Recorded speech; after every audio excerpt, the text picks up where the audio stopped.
The town of Hollow Creek had always warned newcomers about the Red Pines, a dense stretch of forest just outside the town, known for strange disappearances and eerie legends.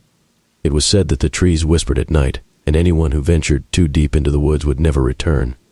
But Liam didn't believe in old stories.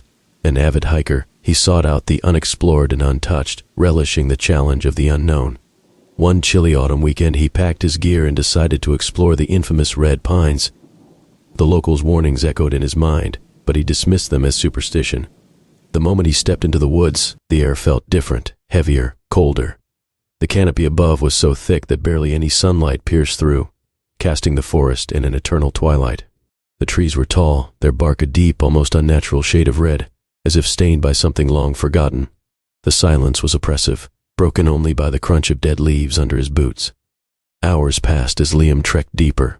The path, at first clear, slowly began to vanish, swallowed by the tangled underbrush and twisting roots. His GPS flickered, unable to get a signal. He didn't worry at first. It was all part of the adventure.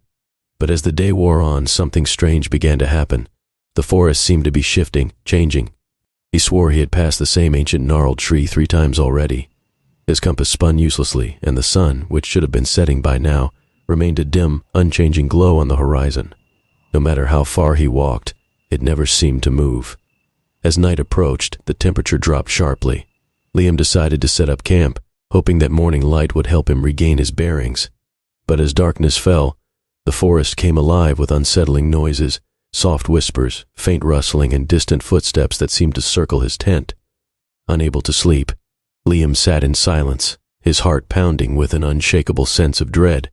Suddenly the whispers became louder, clearer, as if they were right outside the thin walls of his tent.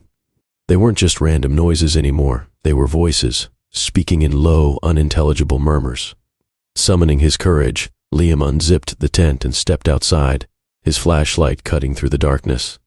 The woods were empty, nothing but trees and shadows. But as he swung the beam of light around, he froze. In the distance, barely visible between the thick trunks of the red pines, was a figure. It stood motionless, watching him. "Hello?" Liam called out, his voice shaky. No response. The figure didn't move. It was human-shaped but wrong, too tall, its limbs unnaturally long, and its head tilted at an odd angle, as if it was studying him. Liam took a step back, and the figure mirrored his movement, stepping forward with a slow, deliberate pace. Panic surged through him, and without thinking, Liam grabbed his pack and ran. His legs pumped furiously, branches whipped against his face, and the forest blurred around him. But no matter how fast he ran, the figure seemed to be just behind him, gliding effortlessly between the trees, never making a sound. The whispers grew louder, almost deafening now. They spoke his name, over and over, in voices that sounded familiar but distorted, like they were coming from deep underwater. Liam stumbled, falling to the ground. As he scrambled to get up, he realized something horrifying. The trees were no longer just trees. Their bark twisted into grotesque faces, mouths open in silent screams, their limbs reaching out like bony hands.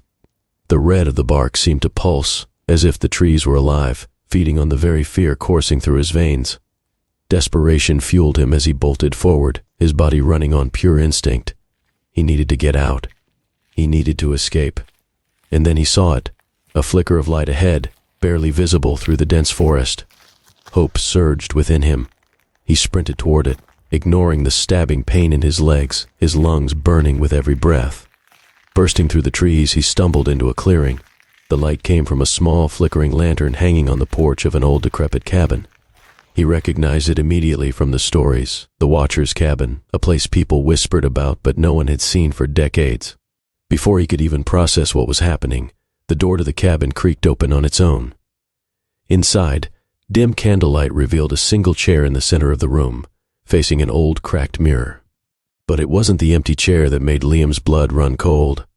Reflected in the mirror was the figure standing behind him, its head still tilted in that unnatural way, its long fingers reaching out. And then, with a rasping voice that chilled him to the bone, the figure spoke. "Sit.